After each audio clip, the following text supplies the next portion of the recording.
really early on a Monday morning, and I came outside, even though it's freezing out, because I heard some phoebes and some purple finches, and I think they're both trying to make nests on my house.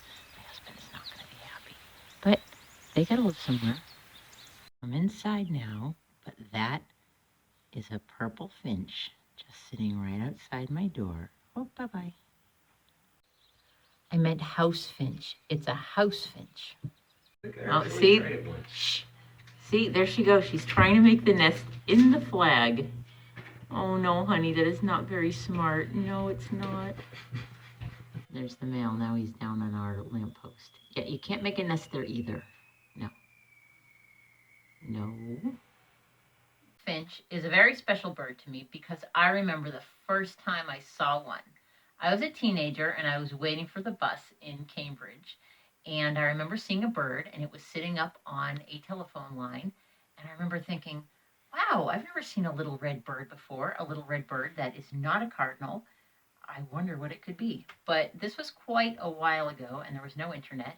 And we didn't have any field guides or anything at home because I was just a normal person. I wasn't into bird watching.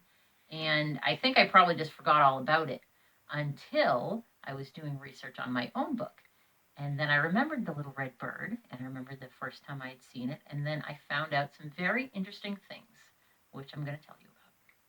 So let me pick out a couple of field guides to show you from my collection. You don't think I have too many bird books, do you? I mean, I know I have a lot, but I think I need all of them. I mean, really. For you, the house finch, and a bunch of my field guides. And I just want to show you this one first because I really love the cover. And this is quite old. This is from 1925. And if you ever find an old bird book at like a yard sale or a library book sale, they are so wonderful. And they talk about birds in such a charming way. I wish I could read the whole thing to you, but I know we don't have time. Anyway, here is the house finch. And see this one next to it? This is the purple finch. It looks almost exactly the same, but this is the one that's much more common that most of us can see. And the thing that's cool about this is it says its range is a resident in Oregon, Idaho, and southeastern Wyoming, south to Lower California in Mexico. So this little bird used to be really only a western bird.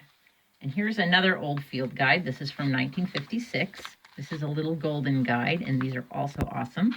And here you can see the range, and it's a little bigger than it said, so it was pushing forward a little more to the east, but this is from 1956. And then I have another golden guide from 1966. And here something very interesting is happening. See, here's the purple part, meaning the bird in the west, but there's a little tiny bit in the New York area. So this bird was introduced into the east. They were selling them as caged birds, and a lot of them got out and they started establishing their own wild territories. And that's in the 60s.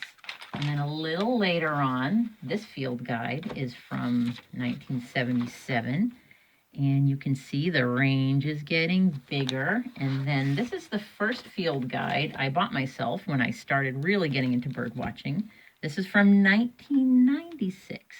And look, there is way bigger area where they are. And I also started writing where I saw them in my yard. And my yard is right around here.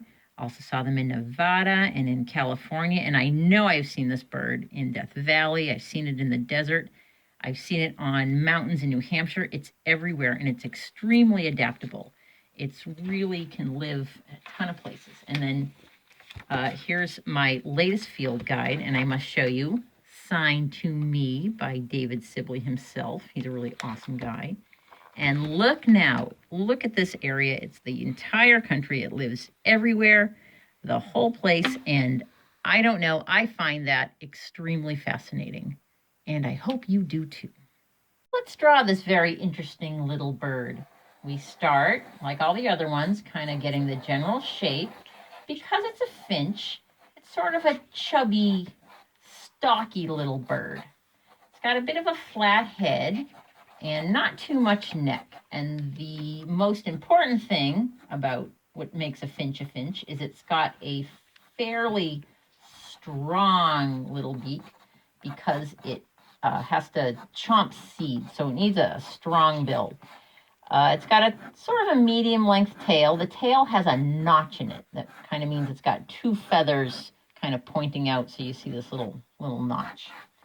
And it's got your, the little skinny birdie perching legs. We're going to draw this one sort of on some branches.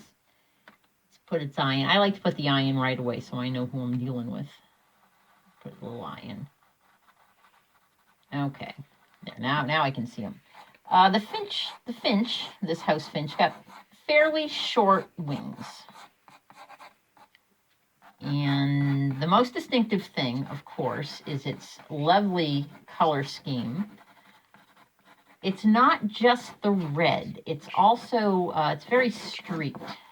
It's got a strong, streaky pattern. If you see the female is not red, but it's got these same streaks. And the wings are very streaked. I'm really not good at drawing the patterns on the wings. So, I'm just kind of giving you the general idea what the wings look like.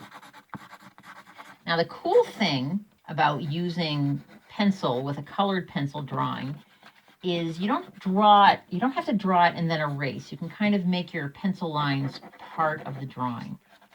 So I'm kind of gonna leave them because, oh no, here it is. I thought I lost my red pencil. It's a beautiful, soft, dusty kind of reddish color on its head. And you see how my pencil kind of becomes part of the color. It's okay for the gray to show through.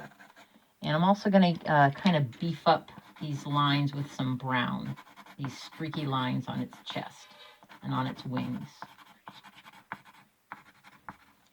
It's quite bright, kind of on its breast, and then nice and light around its head. Really, really a pretty color red. If you see one in your yard, and I bet you can, really take note of its beautiful color. And its bill, really, it's a little curved, really a very stout, strong little bill. Anyway, so that's kind of the start of it. And then I, of course, already did one to show you. And I drew my house next to it because it is a house finch, and they will get right up on your house, maybe even their nest on their house. They're not afraid of you. They are a friendly, happy, lovely little bird. Now, I don't know where you live, but where I live, it has just been an awful spring. It's cold, it's windy. I haven't been outside to look at birds hardly at all. And when I can't do that, I like to look at my field guides and read them and learn about birds. And like I showed you, I have a ton. So I've always got something to read. If you don't have a field guide at your house, I can't even really tell you to go to the library because I know it's a time of not going to the library. But if you have internet access, you might want to go onto the Cornell Lab of Ornithology All About Birds site, because this is a great place to learn about birds, and you can listen to them. Let's see. You can hear the little sounds they make. That's the sound of the house finch.